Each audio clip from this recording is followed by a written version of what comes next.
Hey guys, welcome back to Ticor Title Talk, and I'm here today with, as always, with Haley Collier. What's up, Haley? What's up, Brian?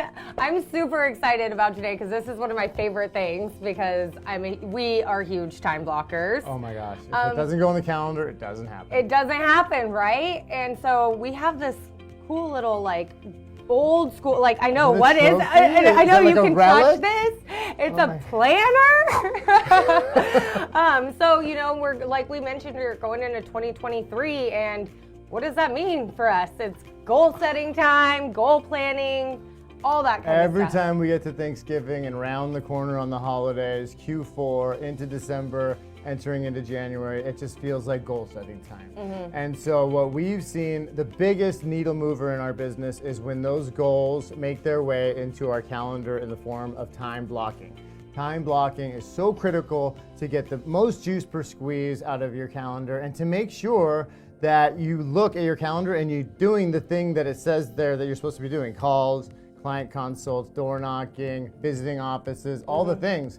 And so when you're sitting down and writing out, I don't know about you, where do you write your goals? I write mine during all the New Year's bowls and stuff, all the football games. I just sit there with a pen. Oh, I'm like, don't we do our goal setting together? We usually have a day where it's okay, bring in the goals. Right. But mine's usually I think of goals as something that I think of throughout the year.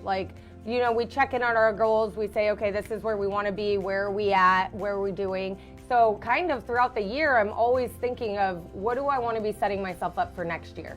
So then throughout that time, I'm able to process and say when I come to my goal setting time, when hopefully it'll be on a beach in Costa Rica or something. Awesome. But sitting there doing goal planning, I'm really thinking about everything that happened throughout the year and what do I want to change? What do I want to make better? What do I want to step up? Those are where I kind of think of my goals and kind of sit down and write that out.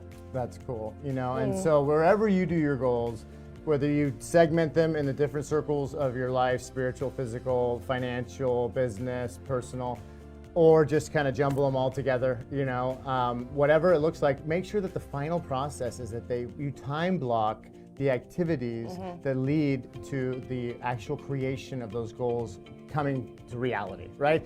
And I think one of the things, set realistic goals. 150% growth isn't realistic or sustainable for years on end. 15-20% growth is an attainable, achievable goal, right? We'll use the SMART acronym, Yeah, what is SMART? It's, gosh, don't put me on the spot.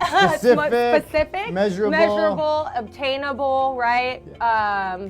Realistic, isn't that R? Yep. And then T, time, being able to time block it, manage it. So I am smart. I got this. The struggle is real on time management, you guys, and blocking has brought it into somewhat organized chaos. Life is still chaos. 4 kids, fur baby, life on the road, crazy stuff going on. But if you create a little time block for each little different part of chaos in your life, it really helps, and you get more done in that fashion. Well, and then the chaos doesn't really control you, right? Yeah. Because you're able to really pick your schedule and know, okay, my meeting days are at these time slots, these times. I prospect during these hours. So when I'm prospecting and I'm calling and setting up these meetings, I can easily say, hey, which is better for you? I have Tuesday, Wednesday open between 1:30, 2:30, and 3:30. What time works for you? And being able to have that, first of all, makes you sound more of a professional, having your business set up, having your time block, rather than versus saying, well, whatever time works for you works for me. Right. You have a schedule, you have a consistent plan, and then you're able to make your plans around that. So having those measurable goals and put in your calendar, having that sets you up to hit those goals, being able to see okay, I need to make 25 calls between 10 and noon. That's it. And 25 calls between 2.5 hours. Once you start making these calls, you'll realize it's pretty obtainable to do that. Yeah, and special ninja tip for those that waited all the way to the end of the video is think of it like a jar and you put in the big rocks first, okay? So I like to start with family time, vacation time, 3-day weekends, concerts, things like that. The fun stuff, because now I'm jazzed, I got a little dopamine hit and I'm and then I get to the business and the physical and the fitness and all that.